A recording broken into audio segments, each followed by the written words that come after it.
2 years, 5 months of oxytocin high. Today I'm taking a moment to celebrate mine and my son's breastfeeding journey, which has recently come to an end, and to honour my body in my own little ceremony. Last night I defrosted what was left of my pumped milk supply. This stash has been in the freezer for a little over a year.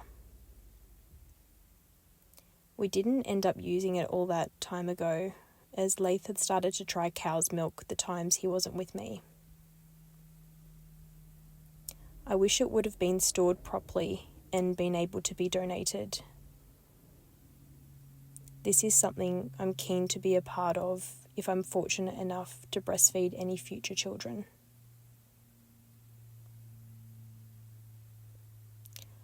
I chose this robe to wear intentionally as I prepared my space, as it's the robe I got ready in the morning of mine and my husband's wedding.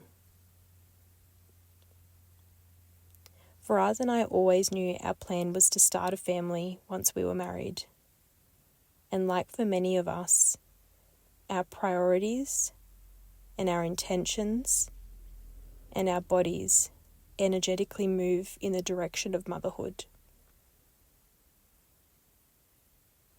I guess wearing this robe is symbolic in reflecting on all that has changed and been expanded on within me. Trying to conceive, pregnancy, birth, breastfeeding, postpartum, they all bring such physical, hormonal, emotional changes. Matrescence, transformation. Now, in society, in the world, in time, is more important than ever that we slow down and we take stock of the experiences that have grown us, that have made us feel. I remember particularly in the early days of feeding Laith, the feeling of electricity. Not in a physical sense, not a zap, but in a relationship. The currents running throughout me and into him, connecting us both. It became apparent that due to the enjoyment and closeness and high that I felt from breastfeeding, that I wouldn't be the one to wean Laith, that he would continue until he was ready to self-wean. I can only pray that this will be the experience I share with future babies. For now, I sit with gratitude.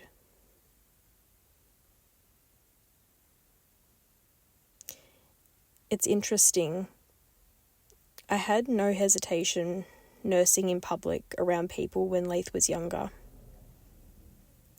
But unfortunately, I began to shy away from it as he got older and older. And I say unfortunately because it's something that is so natural and so accepted around the world. But even our language here, they call breastfeeding your toddler extended breastfeeding, implying that this is an extension to the norm. Fortunately, I didn't have any direct instances where I was judged, but it was an unspoken feeling. Just like what I would imagine mums who formula feed their newborns may feel at times. I hope we see progress in society around this, as we are all doing what's right and best for our unique selves, children and families.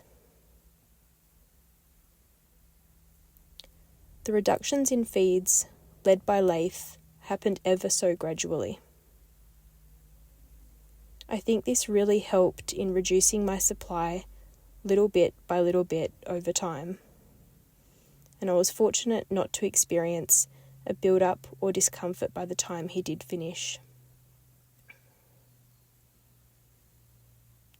I really believe Leith had my back during the time he was winding up breastfeeding. I was a few weeks pregnant when he finished, and I think knowing that I was pregnant and moving into nourishing this next baby really helped me emotionally cope with our journey coming to completion. Which brings us to current time, after we've experienced the miscarriage of our baby.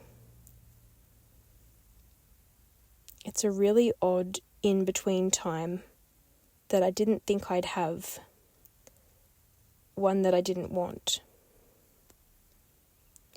It's been over 3 years since I've not had a baby attached to my body. To add to the emotions of this time, Daddy has been Leith's favourite recently.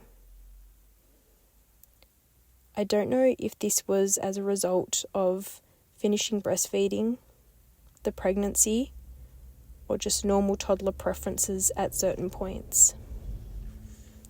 Please let me know of your experiences with this.